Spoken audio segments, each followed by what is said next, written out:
이번 주부터 이 수요 예배 시간에는 요한복음 말씀으로 함께 나눠보기를 원합니다. 지난 4달 동안 이렇게 바울 서신을 가지고 매주 이렇게 말씀을 나눴고, 또 나눈 말씀, 앞으로 나눌 말씀, 이렇게 해서 매주 2장씩 우리 성도님들이 성경도 읽어오시고, 그동안 너무 잘해 오셔가지고 이제 좀 더 강하게 드라이브를 걸어도 되겠다, 이런 판단이 들었습니다. 뭐 쉽게 얘기해서 앞으로 더 많은 숙제를 내드려도 되겠다라는 생각을 한 겁니다. 네.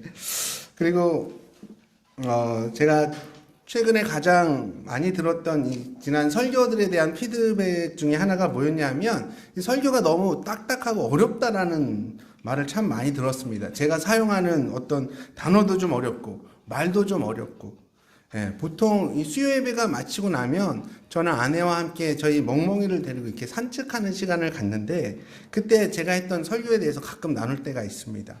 그래서 아내가 얘기해준 제 설교의 특징은 뭐냐? 쉬운 말을 어렵게 한다는 거예요. 이게 제 설교의 특징이래요. 예를 들면, 아니 그냥 기도하기 참 어렵습니다. 이렇게 하면 너무 명쾌하고 간단한 문장을 제가 지난주에 어떻게 이 말을 했냐 하면, 온전한 기도 생활이 쉽지 않은 게 사실입니다, 이렇게 얘기를 했다라는 거예요. 온전한 기도 생활은 쉽지 않은 게 사실입니다. 아니 그냥 기도 생활이 어렵습니다 이러면 될 걸 꼭 이렇게 어렵게 얘기를 한다는 거예요. 아니, 듣고 보니까 진짜 그런 겁니다. 제 말이 너무 어렵더라고요. 제가 생각해도 아내 말이 맞았습니다. 당연히 고민하게 되죠. 좋은 설교자는 대학 교수가 주장하는 어려운 내용을 초등학교밖에 못 나온 우리 아빠도 알 수 있을 정도로 이해할 수 있는 수준으로 설교하는 설교자가 좋은 설교자다라는 얘기를 수도 없이 들어왔는데, 근데 제 설교는 어려운 거예요. 말이. 근데 많은 성경학자들이 뭐라고 얘기를 하냐면, 성경 66권 중에서 가장 쉬운 문체로 쓰여진 책이 바로 요한복음이라고 이렇게 말을 하거든요. 반면에 가장 심오한 내용을 담고 있는 성경 역시 요한복음이라고 이렇게 말합니다. 바로 이거죠. 요한복음이 가장 심오한 신학적 메시지를 가장 쉽게 전달하고 있는 성경인 겁니다. 이런 요한복음의 특징이 저 같은 설교자한테 필요한 거죠. 그래서 설교 본문을 요한복음으로 정한 이유도 있습니다. 어쨌든 이번 요한복음 설교 때 우리 성도님들은 매주 이 요한복음을 1독씩 하셨으면 좋겠어요. 갑자기 숙제량이 너무 많아졌습니까? 한 주에 거의 뭐 2장, 3장씩 읽었는데, 이번에는 이제 하루에 3장 정도 읽으시면 일주일이면 이렇게 요한복음 1독이 되시거든요. 시리즈가 한 10편에서 한 15편 정도 할 것 같은데 10독에서 15독 하시는 겁니다. 요한복음 박사 되시겠죠? 그래서 매일 3장씩, 그래서 일주일에 1독씩 이렇게 요한복음을 읽어오시면 좋을 것 같고, 그건 이제 다음 주부터 테스트 하겠습니다. 요한복음 읽어오신 분, 안 읽어오신 분. 일단 이 요한복음은 신약성경 가운데서 예수님의 일대기에 대해 기록하고 있는 복음서에 속해 있습니다. 그래서 굳이 구별하자면 이 복음서는 역사서로 이렇게 구분을 할 수가 있거든요. 복음서는 서로 다른 4개의 관점으로 예수님의 일생을 관찰하고 기록한 책입니다. 마태는 마태복음을 쓰면서 왕으로 오신 예수님에 대해서, 마가는 종으로 오신 예수님을, 누가는 인간으로 오신 예수님이란 각각 다른 렌즈를 통해 예수님을 바라보면서 그분의 일대기를 썼습니다. 특히 요한복음은 예수님은 하나님의 아들이라는 이 신학적 관점에서 쓰여졌기 때문에 마태, 마가, 누가와는 또 다른 사건들에 포커스를 맞추면서 그 내용들이 쓰여졌다는 것을 알아두시면 좋을 것 같아요. 쉽게 말하면 마태, 마가, 누가에는 서로 공통된 부분들이 참 많이 나오는데, 요한복음에는 그 공통된 부분보다 요한복음에서만 얘기하고 있는 그런 사건들이 훨씬 더 많이 나온다는 얘기입니다. 그래서 마태, 마가, 누가 이 3가지의 복음서를 공간, 같은 관점으로 바라봤다라는 의미로 공관복음이라고 이렇게 부르고요. 요한복음은 제4복음서라는 이름으로 이렇게 학계에서는 각각 불려지고 있습니다. 그 당시, 그러니까 요한복음이 쓰여질 당시 교회는 역사상 가장 심한 핍박을 받고 있는 상황이었고, 그 당시 성도들은 그 어떤 강한 믿음의 도전이 필요했던 상황이었어요. 매일의 삶 속에서 배교에 대한 유혹들이 그들을 흔들었고, 또 하루에 몇 명씩 막 다시 유대교로, 이방 종교로 떠나가는 사람들이 속출하고 있었죠. 그들을 향해 산전수전, 아니 공중전까지 다 겪어낸 사도 요한이 성도들을 위해 글을 썼습니다. 오늘은 그 첫 번째 시간으로 편견 속에 살아가는 이 나다나엘과 예수님과의 대화를 잠시 묵상해 보기를 원하는데요. 우리가 이 땅 가운데 살아가다 보면 나도 모르는 사이에 내 안에 어떤 편견이란 게 생기기 마련입니다. 한국에 나와 있는 외국인 노동자들을 바라보면 당연히 한국말이 서툴 거라는 편견을 갖고 있죠. 어떤 이가 타고 다니는 차가 경차예요. 그러면 그 사람 당연히 가난할 것이라는 편견을 갖고 있습니다. 심지어 격언 중에 그 부모를 알면 자식을 안다는, 그 부모를 보면 자식을 안다는, 그것도 어떻게 보면 편견이죠. 미국 31대 부통령인 찰스 커티스는 자신의 어머니가 인디언계였기 때문에 그의 정치 생활 내내 편견으로 많은 어려움을 겪었던 사람 중에 한 명입니다. 그가 이런 말을 했어요.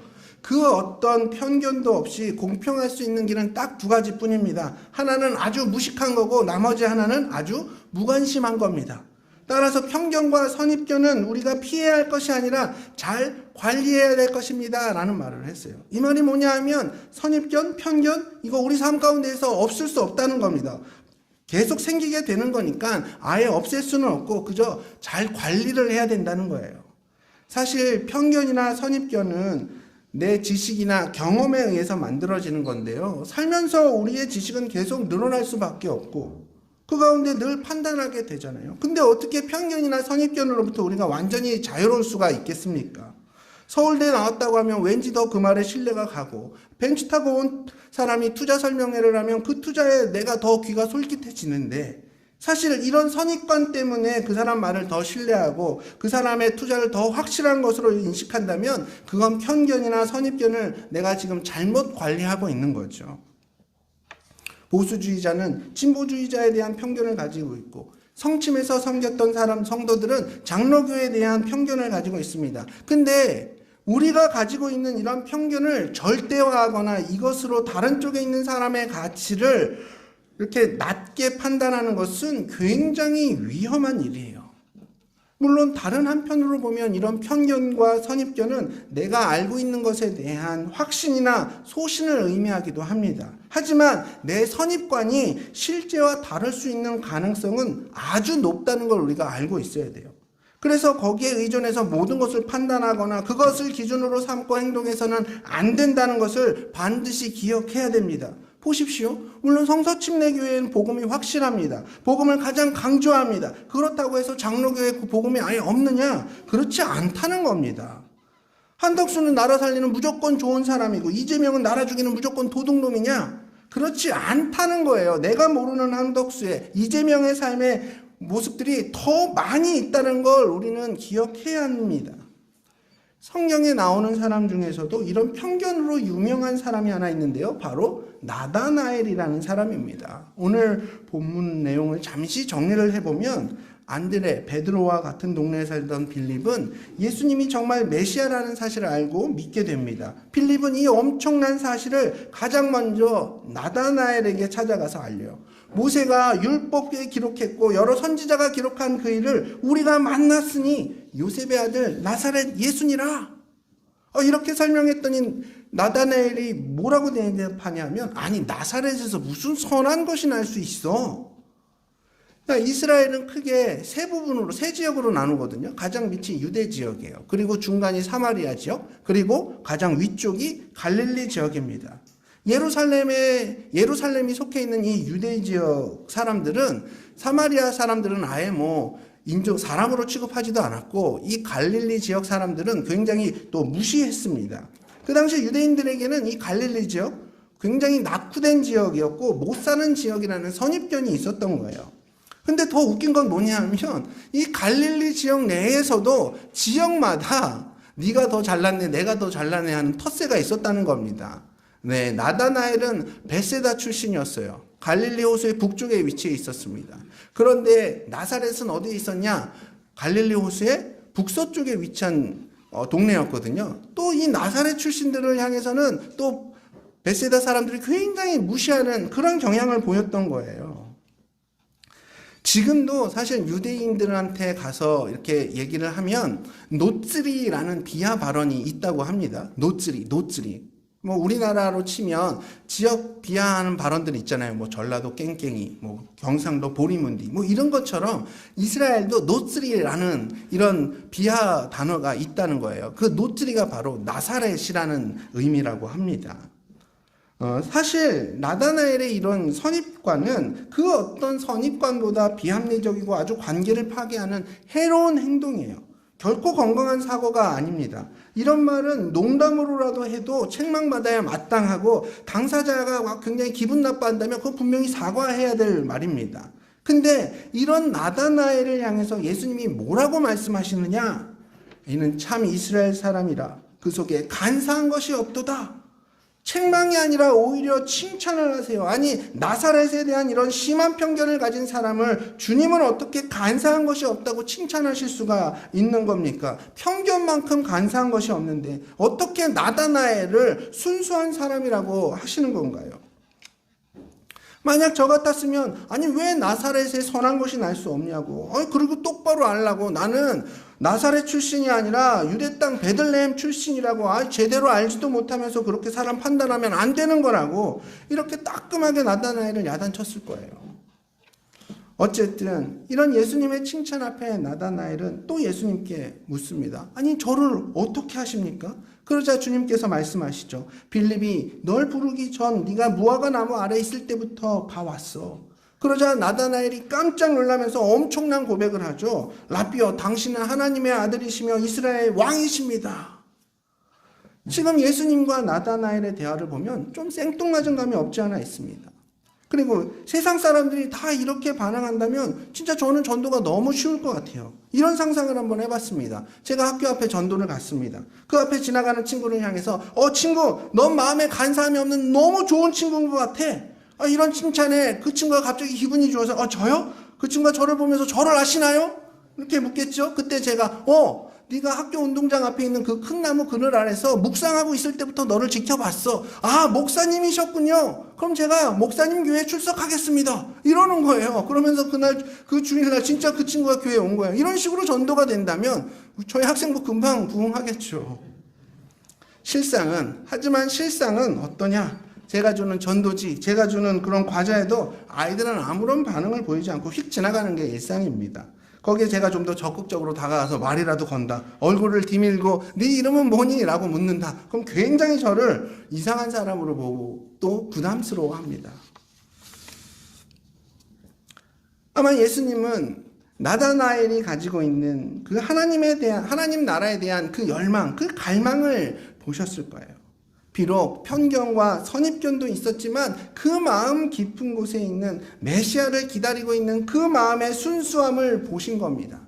우리가 함께 교회 생활을 하는 가운데에 성격도 다르고 가치관도 다르고 또 그 많은 다름 속에서도 하나가 될 수 있는 이유는 겉으로 보여지는 그런 다름뿐만 아니라 그 깊은 내면에 있는 예수 그리스도를 향한 순수한 마음을 발견할 때 우리는 서로 하나가 될 수 있는 겁니다. 그 당시 이스라엘 사람들은 메시아를 기다리며 기도할 때 보통 무화과 나무 아래에서 기도했다고 합니다. 그러니까 무화과 나무 아래에 있는 것을 봤다는 예수님의 말은 나다나엘이 메시아를 기다리라는 사람이라는 것을 알고 있었다는 말이었고, 그런 예수님의 인정의 말에 나다나엘은 무척 감동을 했던 거예요. 그래서 당신은 하나님의 아들이고 이스라엘의 왕이십니다 라고 고백을 했던 겁니다. 지금 나다나엘의 이 고백은 진실한 고백이에요. 진심의 고백이고 솔직한 고백이죠. 그러나 우리가 여기서 기억해야 할 것은 진실함은 곧 완전함을 의미하는 건 아닙니다. 그리고 그 진실한 고백이 곧 견고하다는 것을 의미하는 것도 아니에요. 이 진실함에는 흔들림이 있을 수도 있고 이해되지 않아서 당혹스러울 수도 있습니다. 그러나 그 안에 뭐가 있느냐? 바로 순수함과 정직함이 있는 거예요. 진실한 고백에는 어떤 완전함과 견고함이 있는 게 아니라 뭐가 있다고요? 순수함과 정직함이 있는 거예요. 목사들의 비윤리적인 기사들이 이렇게 보도될 때마다 나오는 얘기가 뭐냐? 처음부터 그 목사님이 그러지는 않았다는 거예요. 옛날에는 그분이 참 순수했다는 겁니다. 이 말은 뭐예요? 옛날에 그 목사님이 완벽했다? 이런 말은 아닐 거예요. 옛날에는 경험이 없어서 미숙했고 또 지식도 짧았지만 그러나 열정 있고 순수함이란 게 있었지만 지금은 아는 것도 많고 꽤 노련해지긴 했는데 그 안에 진실하지가 않다는 거예요. 진실함이 없다는 거예요. 그럼 언제 사람이 그렇게 변하게 되는 걸까요? 굳으면 그렇게 되는 거예요. 편리함을 누리는 일에 익숙해져서 내 사고가 굳어지고 정체되면 사람은 순수함과 정직함이 없어지게 됩니다.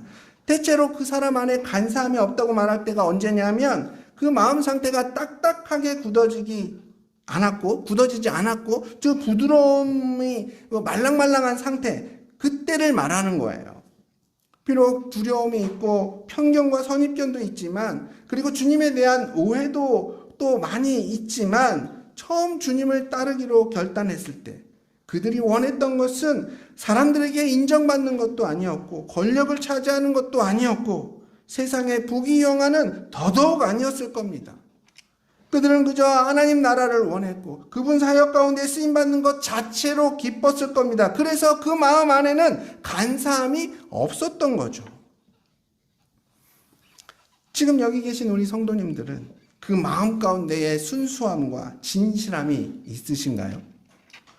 물론 교회 안에서 가끔 나를 알아주지 않아서 서운한 마음이 생기기도 하고 내 마음대로 할 수 없어서 분노하기도 하고 조금 더 나은 곳, 조금 더 편한 곳으로 가고 싶은 유혹에 흔들리기도 하지만 결국 이건 우리 주님이 원하시는 일이 아닐 거야 라는 생각에 다시 내 마음을 다잡고 하나님이 이끄시는 그 사역 속에 묵묵히 헌신하고 계십니까?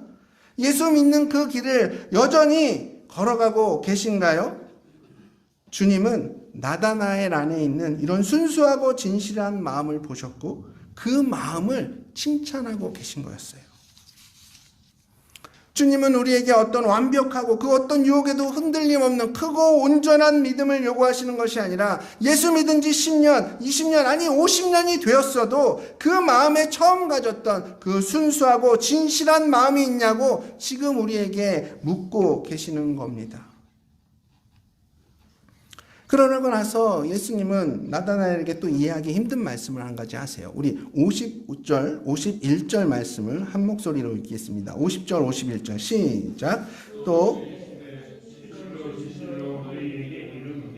하늘이 열리고 하나님의 사람들이 흰자와 위에 오르락내리락 하는 것을 보리라 하십니다. 아멘. 사실 이 구절은 참 난해한 구절이고 그래서 다양한 해석이 있는 구절이기도 합니다. 근데 여기서 우리가 주목해야 할 것은 뭐냐 하면 예수님께서 이 말씀을 그저 나다나엘에게만 하신 말씀이 아니란 거예요. 왜냐하면 헬라어 원어로 보면 지금까지 문장 속에서 주어는 모두 단수였거든요. 2인칭 단수입니다. 근데 유독 이 말씀에서는 주어가 갑자기 복수로 바뀌어요. 2인칭 복수가 사용되거든요. 이게 무슨 말이냐 하면 인자 위에 천사들이 오르락내리락 하는 것을 볼 사람은 나다나엘 뿐만 아니라 주님을 따르는 그리고 앞으로 주님을 따르게 될 모든 제자들을 향해 하신 말씀이란 거예요. 그렇다면 이 환상의 모습은 바로 예수님의 재림을 묘사하고 있는 겁니다. 예수님의 이 말씀은 아니 뭘 그런 걸 가지고 놀라고 그러냐. 난 네가 상상하는 것 이상으로 더 큰 것도 할 수 있거든. 이렇게 막 자신의 능력을 과시하는 말이 아닙니다. 오히려 그 반대죠. 그저 표적에만 의지해서 예수님을 믿지 말라는 말을 하고 계신 거예요. 예수님이 무화과 나무 아래에 있던 나다나엘을 알아본 것보다 더 큰 일을 하실 수도 있는 분인데 그래서 앞으로 영광스러운 그 재림의 모습도 약속하고 있는데 너 그거 보고 너의 믿음이 더 커지는 게 아니라 그런 표적을 보지 않고 믿는다면 그 사람의 마음 가운데는 간사함이 없다라는 그 말씀을 하고 계시는 거예요. 사실 이 말씀을 대하면서 전 예수님께서 도마에게 하셨던 말씀이 생각이 났습니다. 부활하신 주님을 보지 못한 도마는 내가 그분 손에 난 못자국에 내 손을 넣어보고 그분 옆구리에 난 창자국에 내 손을 넣어보기 전에는 예수님의 부활을 믿지 않을 거야 라는 선언을 하죠. 그런 도마 앞에 예수님이 나타나셨어요. 그리고 그 못자국과 창자국을 확인한 도마는 부활하신 예수님을 바라보며 무릎 꿇고 이런 고백을 합니다. 나의 주님이시고 나의 하나님이십니다. 그때 예수님이 뭐라고 말씀하셨죠? 나를 본고로 믿느냐? 보지 못하고 믿는 자들은 복되도다. 그렇습니다. 요한복음이 쓰여질 그 당시 오직 하나님의 나라를 갈망하고 다시 오실 주님을 기다리고 있던 순수한 믿음의 사람들은 그 삶 자체가 너무 힘들었고 그 삶의 무게는 너무 무거웠습니다. 지금 우리도 이 땅 가운데 그리스도인으로서 살아가는 게 그리 녹록지는 않지만 그 당시 그리스도인들에 비하면 정말 우리는 아무것도 아닙니다. 그렇게 그들의 믿음은 혼란스러웠습니다. 예수님이 다시 오시는 거 맞아? 지금 우리가 제대로 믿음의 길을 걸어가고 있는 게 맞아? 근데 왜 이렇게 힘든 거지? 약속의 말씀을 들을 때 자꾸 의문이 생기고 예수 믿는 그리스도인으로 사는 게 너무 벅차고 현실이 너무 힘들었기 때문에 그들 마음 가운데는 어떤 생각이 들었겠습니까?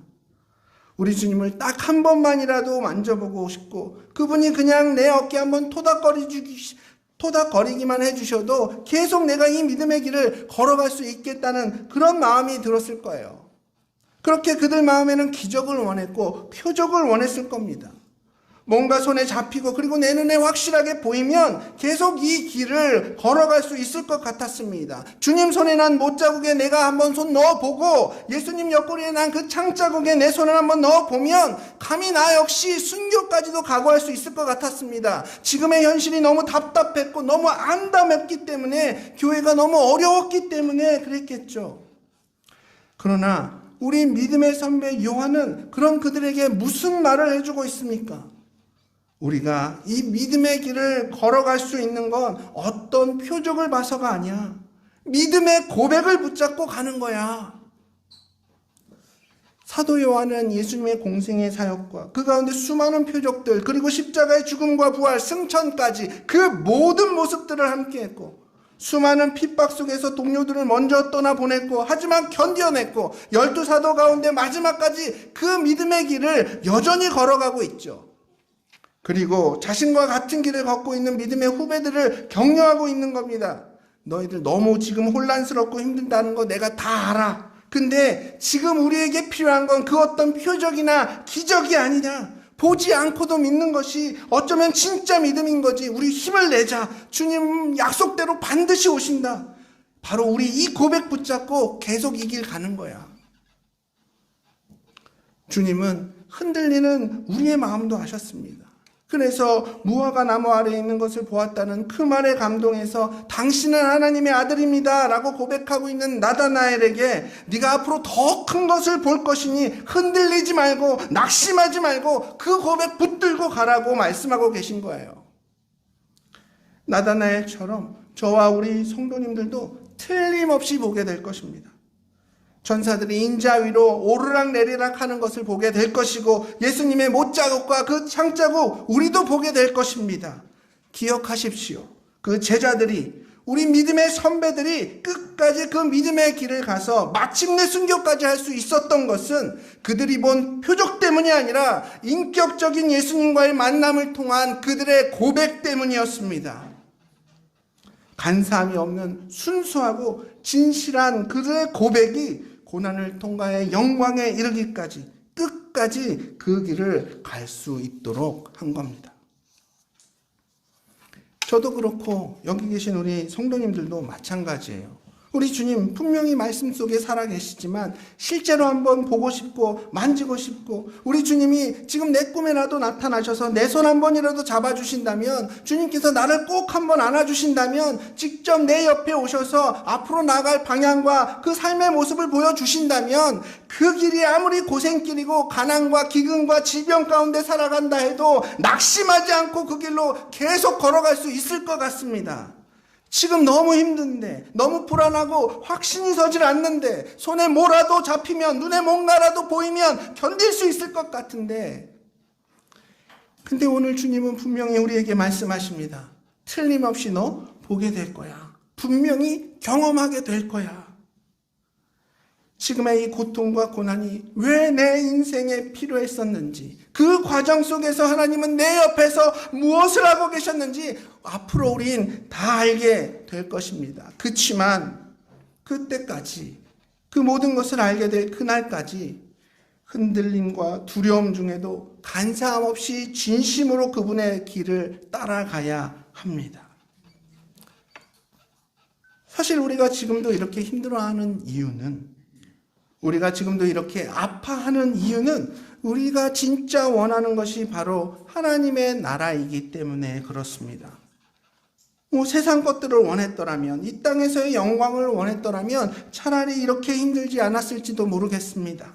하지만 지금 이렇게 혼란스럽고 당혹스럽고 때론 많이 흔들릴 때도 있는 건, 그 가운데서도 우리가 진정으로 원하는 것은 지금 내 눈앞에 보여지는 표적이 아니라 앞으로 우리가 보게 될 하나님의 나라이기 때문입니다. 그렇게 이 고백을 우리가 붙들고 사노라면 때론 혼란스럽기도 하고 넘어지기도 하고, 그리고 어느 때는 일어날 기운조차 없어서 그냥 철퍼덕 주저앉아 있을 때도 있겠지만, 그런데도 이 고백을 붙들고 사노라면 언젠가 저와 우리 성도님들도 인자 위로 천사들이 오르락 내리락 하는 그 영광스러운 주님의 재림의 모습을 보게 될 것입니다. 이 고백 붙잡고 오늘도 내일도 그리고 앞으로 계속 믿음의 길을 걸어가시는 저와 모든 성도님들 되시기를 축복하며 오늘 말씀을 마치겠습니다.